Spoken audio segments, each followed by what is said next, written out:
Well, good afternoon, guys. Lorraine Brock here, professional organizer with Get Organized. And today is, of all days, Tip Tuesday. And we are going to give tons of tips away. So if you're just joining us for the first time, Tip Tuesday is an episode that we do every Tuesday on getting organized. In this particular Tuesday, we're going to give you a little bit of a look behind the scenes of Get Organized. Now, we're going to do this over the next few months a few times to give you different areas of someone that's working with Get Organized or working for Get Organized. And this day, we're going to actually talk about my office and a little bit about what I do. So I welcome, and Get Organized is based in the Dallas-Fort Worth area. We service that area as well as East Texas and also Oklahoma City. So glad you're here today. We're going to be talking about my space and give you a little bit of ideas what I do on a daily basis. So, well, before I even get into that, let me sort of tell you a little bit about how I even got started with Get Organized. So in 2007, I was actually listening to a person that I had brought in for my son's middle school, and she was a professional organizer and a speaker. So basically we hired her through the PTA and brought her in, and I heard all the great things that she had to say, and I kept thinking, like, I know that, and I've got a better idea. And so basically I came home, and I told my husband, I said, I want to start teaching people about how to get organized, not just physically do the work. In fact, my goal and my thought was to never even do the physical work. It was actually just to provide workshops and seminars for those wanting to learn how to really get their lives organized, from the smallest of things to the largest. So we created a website, and from there I started marketing myself, and I got tons of speaking. I mean, the speaking went off really well, and did that, I believe, for about 9 months. And then I had my first radio interview, and then from there, really, the request for actually, hey, well, Lorraine, I know you can talk about getting organized, but can you really come into my home and get me organized? So I thought, well, sure. So we started doing the physical organizing work, and at that time it was just me and one of my best friends that was extremely organized. And then what happened is we grew, which, you know, it's not a bad thing. And we grew, and I ended up having to hire organizers throughout the years. And I think the entire staff is probably about 25 to 30. I haven't counted recently. But it's been quite a bit of a journey. But the thing is, the awkward thing is, I really never thought that I would physically be going into people's homes and organizing. That was never a thought when I first started this. I'm confident I can do it, and I do a very good job with it. But now I've also trained my team to actually be able to go in people's homes and do this. So that's sort of how I ended up here, and there was a lot of twists and turns along the way, and what started out as just residential organizing actually has expanded into literally anything you can think about organizing in your home. We probably do it, or in your business, or in your life. And one thing that's really unique about Get Organized, that I really wanted it to be a unique slant of the difference of our company versus another organizing company, is that we look at what's under the clutter. And I'm not talking about, you know, is it pergo floors or carpet? Really, I'm looking at what's causing the clutter. We're really excellent at looking at those life skills, time management, meal planning, kids' chores, things that keep the foundations of our life truly organized. And so I believe that the Lord has gifted me with a great wisdom to be able to help families look at underneath the clutter and me be their problem solver and be able to fix those problems, or at least minimize them, so they can be able to have better success and more time with their family, and not live a life that's really in chaos. So most people may or may not know this, but I was a stay-at-home mom prior to actually starting Get Organized. So I really I had to perfect it. And as a mom and stay-at-home mom, and I've got to work with my own home and perfecting my skill as I entered the course of a business owner. So I also office out of my home, and this is my office area. And all the organizers, or all the, should I say, office staff, work from their home. And over the course of the next few months and into next year, we're going to be able to share a glimpse with you of a little bit of all of our office staff. And they all play very unique roles, and I really do need every one of them, and give you an idea of what they do in the life of Get Organized as they are working. So my main role in the company now is really two or threefold. I do all the training with our organizers. That is something I really want to keep hands on. And that training, even though they come in to Get Organized extremely organized, it really goes to a different level when I'm training them, and that takes about 6 or 7 months to completely get through that. Then my other role is marketing. No marketing degree at all, but I absolutely love marketing. And I want to, sometimes I play around with things to see if it works, and other times I'm like, yeah, I want to do that. I know it's going to work.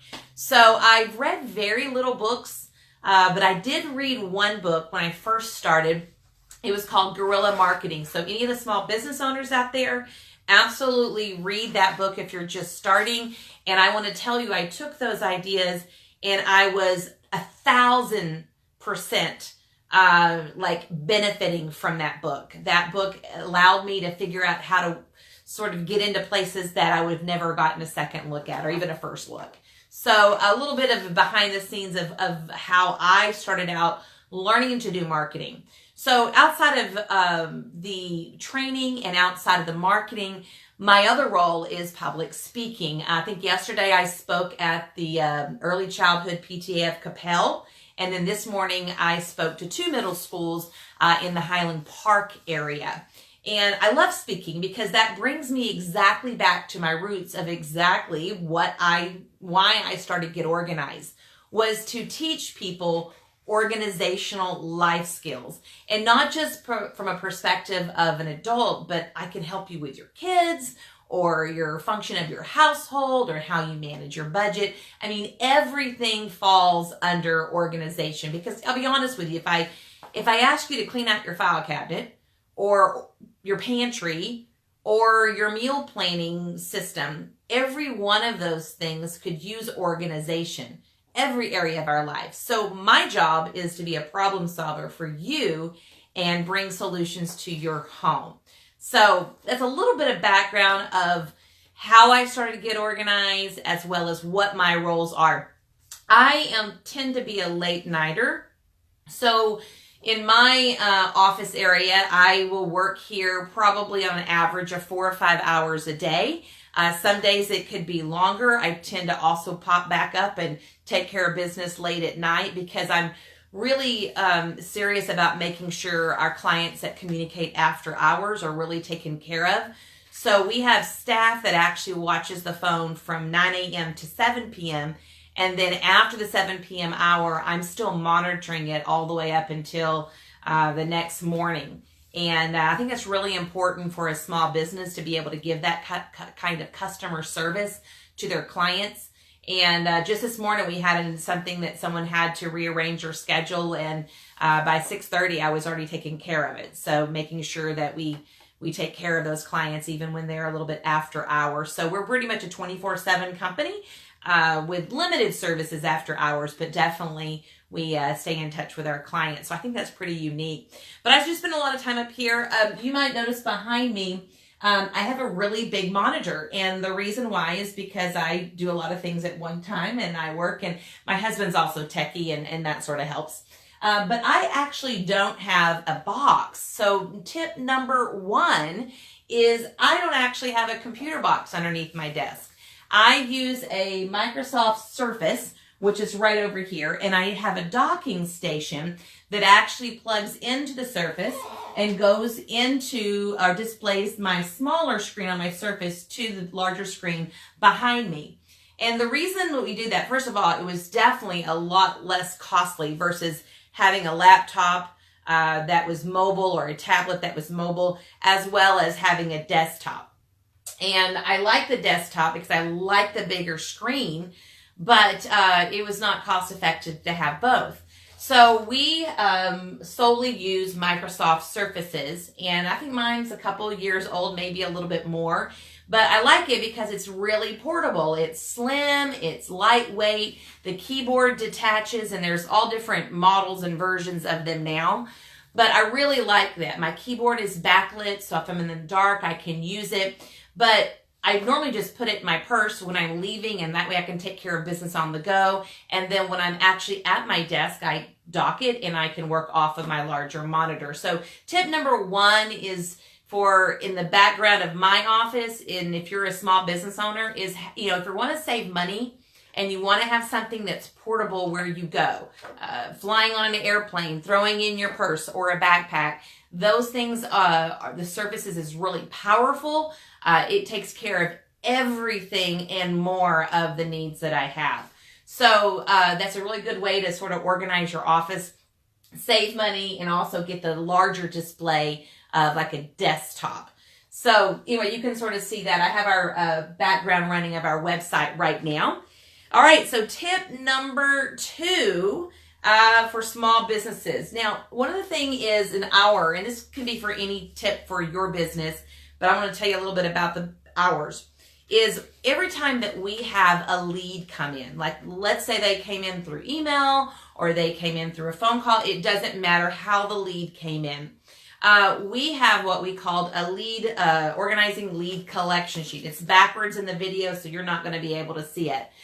But we actually have physical paper, and the reason why is because we can't always be multitasking on the computer and accessing that information at one time, depending on what we're doing with the client. So we have decided in the office that it is more beneficial to us, if we need it, to grab one of the lead sheets. And the lead sheets have questions on it that allow us to not forget anything. And if we go through the lead sheet top to bottom, we are asking really important information about the client's needs and the scope of their job and other details that we need to know before we even get there. I have worked with realtors to create something like this, as well as other businesses. And I think if you are going to use something like this, now eventually this is going to go into a digital format like that data entry. So it's just better for us to be able to write it down quickly and then actually go back and decide what information needs to be put into the digital or electronic format. But any industry that you're in, you can create your own lead sheet with the questions and also pertinent information for the job. One of the things on here is, for example, prices are rate quoted. I'm not going to share everything on this, particularly for us. Is there any discounts that the client has said? Maybe there's a coupon or an offer out there that they mentioned over the phone. Well, sometimes we hear it, but we forget about it and have to call them up later. And so to prevent us looking disorganized, the more information that we can gather when we are actually talking to a client on the phone not only makes us look organized, but also makes the process of serving them be better organized as well. So things like rate quote, discounts, what type of consultation. Their consultation could be potentially a 1-hour consultation, a 2-hour, it could be a phone consultation. It's just really as a need arises and we're listening to the client speak, then we're able to find out what their need is. A primary phone number, a secondary phone number, obviously standard information like email on here. And then we're sort of mulling over in our mind when we're talking to our clients, if you have different employees that you might pair that client with, I think that's important to make a note on here of where or who you want to pair them with. I thought that would be a great idea. So have some kind of lead sheet for your small business. Get Organized has one, and that's very unique to our industry. And I think I've also put really unique things on here that maybe other organizing companies would not put on here in order for us to identify the right organizer with the right client. Make sure that that pairing is really good in order for a job to go really smoothly. So, okay, tip number 3, and this is going to be an email organizational tip. Now, as a business, when we get emails flying in here, and then we also have organizers calling in, they need to schedule, reschedule something. They have a product problem, or they need a resource. They're calling the office for things. So not only does our client managers who answers the phone have to deal with, the 20 organizers, but also the clients they are serving that day and outside of that day. So you're managing a lot of email that's coming through, as well as the phone. So a tip for you guys when you're doing a small business, or even you're, just doing everyday life, create this is my tip, and I teach our client managers this. You may find that you don't like it, but I have them create a subfolder on their email that is called actions. And what happens is when they get an email in, then what they do is they actually take that email and swipe it over into actions. And then that way the inbox doesn't have like a lot of unread emails in it. So they really sort in their inbox, and then in the action folder, they actually work out of the action folder. They go into that folder and take care of that client's rescheduling or booking them or whatever it might be. And then when they're done with that particular action item, they drag that email back in and put it in their inbox. Now, some people go, Lorraine, why do you keep anything in your inbox? I like an inbox that has nothing in it. Well, let me just say, think of your inbox as a library of information that you can go back and reference and look up and search anytime you need to. So you don't want to delete those emails in there, because you never know. I mean, I've used that information in the past to track client information. I've used it for health records on a personal note. What day did I do this? So I know what date I went to the doctor. I mean, it's a wealth of information, and most people don't have a problem looking and their email being so full, because there's not like a limit, but that may be different for you. So that is a tip number 3, is create an action folder in your email and use that to work out of. And then when you're done with that action item, put it back in your inbox. So I'm really action based on organizing our emails. And I teach our office that, because when you're managing this much information on a daily basis, you got to have a system, or it's just not going to be organized. And if we don't look organized and people are expecting us to look organized, then they're not going to be very impressed. So we are really big on making sure we are organized, so our clients have a lot of confidence in us in helping them to get organized. So, all right, on to the next thing. Let me talk about what we're giving away today. So we're giving a little bit behind the scenes of my office. I talked to you about my computer. I have my informational forms right over here. My lead sheet forms, if I want to pull one, they're all organized by individual forms. I have my folders over here, manila folders that I'm working out of with different topics. So I create a work circle, so I don't have to get up and go get things. I can actually have my finger on everything just setting down. So, but because we're talking about behind the scenes, I want to show you what we're going to be giving away today. Now, anyone that makes a comment down below between now and next Monday, before the next Tip Tuesday at midnight, we'll get this mailed out to them. So we're giving away a Get Organized t-shirt. I know it looks backwards here, but it's actually not going to be backwards when you get it. So a Get Organized t-shirt. Oh, this is good. I'll go that. We have Get Organized magnets. We've got Get Organized coasters. Get Organized sticky notes and a notepad. A Get Organized jar opener. Yeah, a lot of swag here, I know. And then we have a Get Organized apron, which is really good because you can be working outside in the flower bed or outside in the garage or in the kitchen or in the house just hanging pictures. And it's a dark color, so it actually is not going to get dirty like those little cheap white ones from Lowe's or Home Depot, and looks really good on as well. And lastly, we're going to be giving away a Get Organized hat.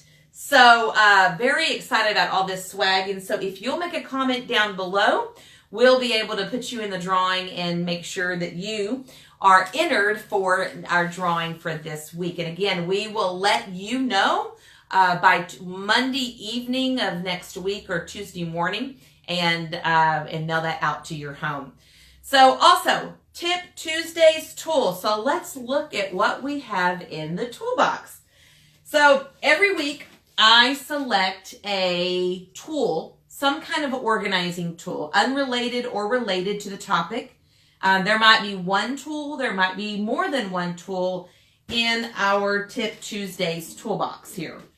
So this week I have the Velveeta cheese box.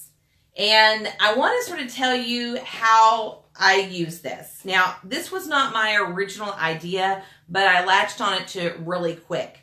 So I actually saw another person do this. My mom also did it growing up, where she would use boxes and toilet paper holders and things in the house inside drawers to be organized. So once I saw it again, I'm like, I remember that as a kid. So you don't need this part of the Velveeta cheese box, so just get rid of that. But the cardboard part here makes excellent drawer organizers. So if you go downstairs, because I have a 2-story home, and in my kitchen, and you open my kitchen drawers, a few of them will have these boxes. And you can put all kinds of things from, pencils and pens to batteries, Sharpie markers. We even have one in our coffee drawer that we have different types of sweeteners. We have stevia, I think we have Splenda, and maybe even a sweet and low. And different people that come over like different sweeteners. And so these are all organized. I like to keep these mostly in my junk drawers. And that's because my junk drawers are truly junk drawers, but they are organized. And this allows them to not move around and things stay separated. So if you don't have drawer organizers in your kitchen junk drawers and you really like to have a queso dip, Velveeta makes great queso dip, and it is football season and Super Bowl's coming up. So someone's going to be making some queso. But steal the Velveeta cheese boxes. Don't let them go into the trash, and just put these inside your junk drawers in your kitchen and organize them. You can put them long ways, short ways, but normally the height of these fit perfectly into a small or large junk drawer that you can use to organize them. It doesn't have to be container store products or products that cost a lot of money. You can totally just repurpose it. So anyway, start collecting these. Make it a big deal. Ask everyone at church to save their Velveeta cheese boxes and get organized with them. So that's our tool for this Tip Tuesday. All right, I want to end on a little bit of a note of couple things. Number one is what service. I like to highlight a service of Get Organized and talk about what we do unique with that. So right now, we've been doing Christmas decorating, and those days are almost booked up. So if you're not scheduled and you want Christmas decorating, call us ASAP, because we've got just a few days left, because there's all obviously prime dates. But the service I want to highlight more is the Christmas takedown. Now you're going to have probably a lot of gifts, a lot of food, a lot of family over, and you're going to be exhausted in January. And I would highly recommend that if you have any interest in getting us to come in and completely take down your decorations, we will pack them up. We will go shopping if you need new storage items for them. We will declutter any previous or old Christmas items that you're not using and make sure we just keep the awesome stuff and get it all spruced up for the first of the year. I would highly recommend that you make that call today or send an email in through the Contact Us page on our website and get scheduled for that. Because everybody, January is National Get Organized Month, and you top that with it's after Christmas and New Year's, and people are ready to just get their life back in order and ready to get their home organized and looking good for the new year and start off on a great start for the new year. So call us for that if you're interested in that. Also, I wanted to end also with the organizing industry. When I started Get Organized about 12 years ago, what I thought organizing was to what I've actually learned has been vastly different. And I've learned that when you're shopping for an organizer, whether that be us or somebody else, you may be watching from another part of the country, not all organizers are equal. A lot of organizers can make things look beautiful. And while I definitely want a space to look beautiful, you're after function first, not perfection. And that is really important. You need to make sure you ask for background checks. If they have previous clients, which I hope they would. I mean, I realize that everyone starts out as a rookie at some point. But ask for their previous clients and get some reviews. Most of the previous clients will either give an email or a phone number where someone can call and get a reference of how the job went and were they on time. And then another good question to ask is if they are insured. We've actually used our insurance a couple times. And thing is, it's great to know that it works and it works well, because it's not if a mistake or an accident will happen, it's when it happens. So you want to, a company is really need to gauge them by how they handle those hard situations, because every company goes through them. Another thing to look for is not necessarily how long they have been organizing, because I could throw out 12 years to you and that just sounds awesome. But how many hours a week are they actually getting with physical organizing and getting paid to do it? So don't just ask how long they've been doing it. Find out how many years they've been working 30 or 40 hours a week doing it, because your skill level will vastly change when you are asking, or when you're looking at the time that you're actually spending day to day doing it versus doing it as a hobby. Vastly different quality of work being done. So, well, don't forget to leave a message down below. Let me know what interesting tidbit that you thought was interesting about sort of how Get Organized started, and a little bit about my workstation here of where we come in and do business. And leave a comment down below. You'll be entered to receive all this swag and a really nice Get Organized hat. Look a little cute there, I think. And we will be able to send that out to you. So leave a comment by next Monday, and then tune in next week for Tip Tuesday. Be watching our Facebook page for the topic. We actually haven't quite decided what we're going to share next week, but it's always going to be something about getting organized. So I'm Lorraine Brock with Get Organized. Thanks for joining on Tip Tuesday. Bye-bye.